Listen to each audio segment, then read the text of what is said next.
ಎಲ್ಲರಿಗೂ ನಮಸ್ಕಾರ.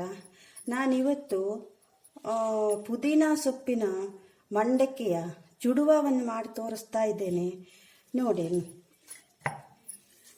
ಫಸ್ಟು ಪುದೀನ ಸೊಪ್ಪು ಹಾಕಿಡಬೇಕು.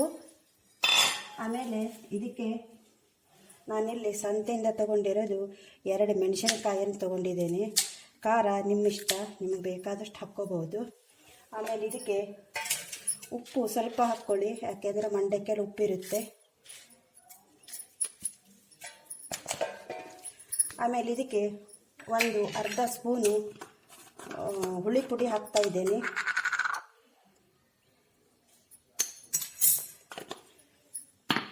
ಆಮೇಲೆ 1 ಚಮಚ 2 ಚಮಚ ಸಕ್ಕರೆ ಹಾಕ್ಕೋಬೇಕು, 1 ಅಥವಾ 2 ಹಾಕ್ಕೊಂಡು ಇದಕ್ಕೆ ಚೂರು ಹಿಂಗು ನೋಡಿ. ಆಮೇಲೆ ಚೂರು ಒಂದು ಅರ್ಧ ಸ್ಪೂನ್ ಆಗುವಷ್ಟು ಕೊತ್ತಂಬರಿ, ಒಂದು ಅರ್ಧ ಸ್ಪೂನ್ ಆಗುವಷ್ಟು ಜೀರಿಗೆ ಹಾಕ್ಕೊಂಡು ಮಿಕ್ಸಿ ಮಾಡ್ಕೊಳ್ಬೇಕು.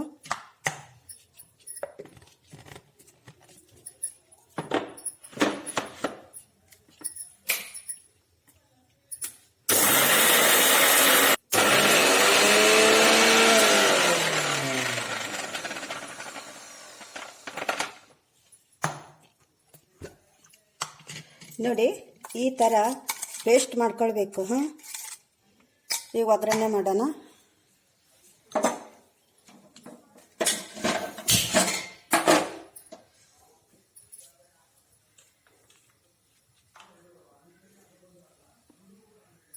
ಕೊಬ್ಬರಿ ಎಣ್ಣೆ ಯಾವ ಸನ್ಫ್ಲವರು ಯಾವ ಬೇಕಾದ್ರೂ ಹಾಕ್ಕೋಬೋದು ನೀವು. ನಾನಿಲ್ಲಿ ತೆಂಗಿನ ಎಣ್ಣೆಯನ್ನು ಬಳಸ್ತಾ ಇದ್ದೀನಿ.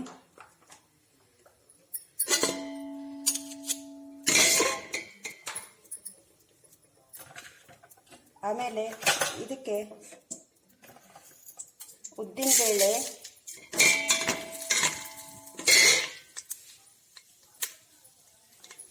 ಕರಿಬೇವು, ಸಾಸಿವೆ, ಆಮೇಲೆ ಬ್ಯಾಡಗೆ ಮೆಣಸು 2 ಒಗ್ಗರಣೆಗೆ, ಆಮೇಲೆ ಶೇಂಗಾ ಬೀಜ ಹಾಕ್ಕೊಳ್ಳಿ, ಕಡಲೆ ಬೀಜ,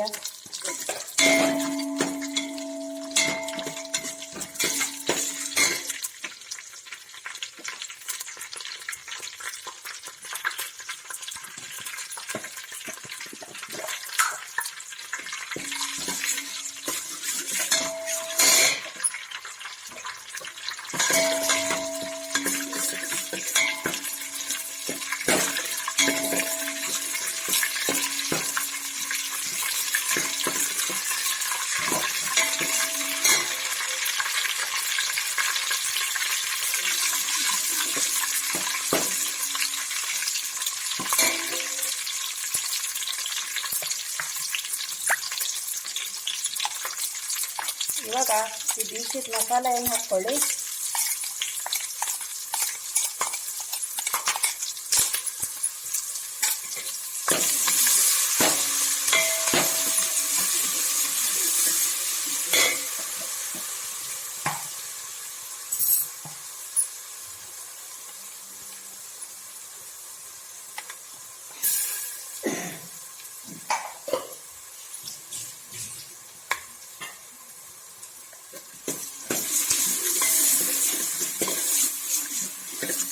ಇವಾಗ ಇದಕ್ಕೆ ಕೊಬ್ಬರಿಯನ್ನು ಚಿಕ್ಕದಾಗಿ ಪೀಸ್ ಮಾಡಿ ಇಟ್ಕೊಂಡಿದ್ದೇನೆ ನಾನು, ಇದ್ರ ಹಾಕ್ಕೊಳ್ಳಿ.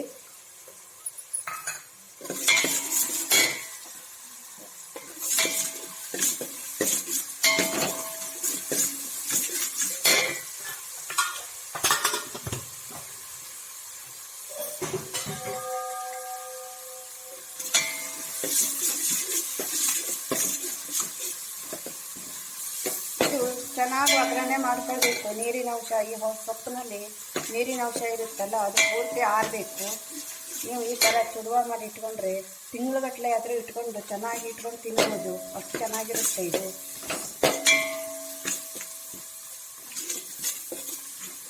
ಸಾಯಂಕಾಲ ಟೀ ಕುಡಿಲಿಕ್ಕೆ ಚೆನ್ನಾಗಿರುತ್ತೆ.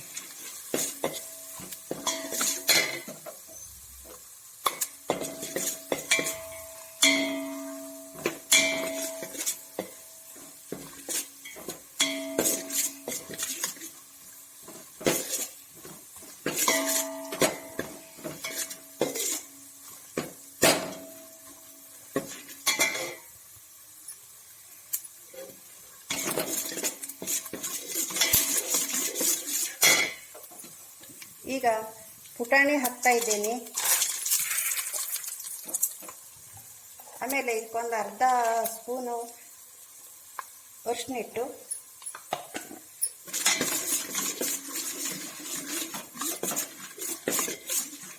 ನೋಡಿ ಇವಾಗ ಆಗಿದೆ. ಮಂಡಕ್ಕಿ ಹಾಕ್ತಾ ಇದ್ದೀನಿ.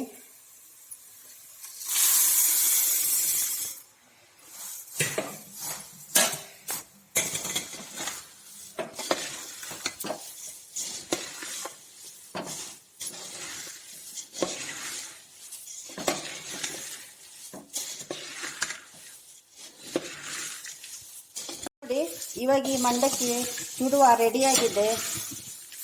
ಎಷ್ಟು ಘಮ ಘಮ ಅಂತ ಪರಿಮಳ ಬರುತ್ತಾ ಇದೆ. ನೀವು ಮನೆಯಲ್ಲಿ ಮಾಡಿ ನೋಡಿ. ಒಗ್ಗರಣೆ ಹಾಕಿದ ನಂತರ ಒಂದು 2 ನಿಮಿಷ ಹಿಂಗೆ ಇಟ್ಕೊಂಡು ತೊಳಸ್ಬಿಟ್ರೆ ಒಳ್ಳೆ ಗರಿ ಗರಿ ಆಗುತ್ತೆ. ಮಂಡಕ್ಕಿ ಗರಿ ಇರಬೇಕು ಇದರಲ್ಲಿ, ಚೆನ್ನಾಗಿರುತ್ತೆ. ನೀವು ಮಾಡಿ ನೋಡಿ. ನಾ ಹಿಂದಿನ ವಿಡಿಯೋದಲ್ಲಿ ಕೆಶಿನ ಸೊಪ್ಪಿನ ಪಲ್ಯವನ್ನು ಹಾಕಿದ್ದೆ. ಹುಳಿ ಬೇಡವಾ ಅಂತ ಕಮೆಂಟ್ ಮಾಡಿದ್ರು. ಅದಕ್ಕೆ ನಾ ಮಸಾಲೆ ರುಬ್ಲಿಕ್ಕೆ ಹುಳಿ ಹಾಕಿದ್ದೆ.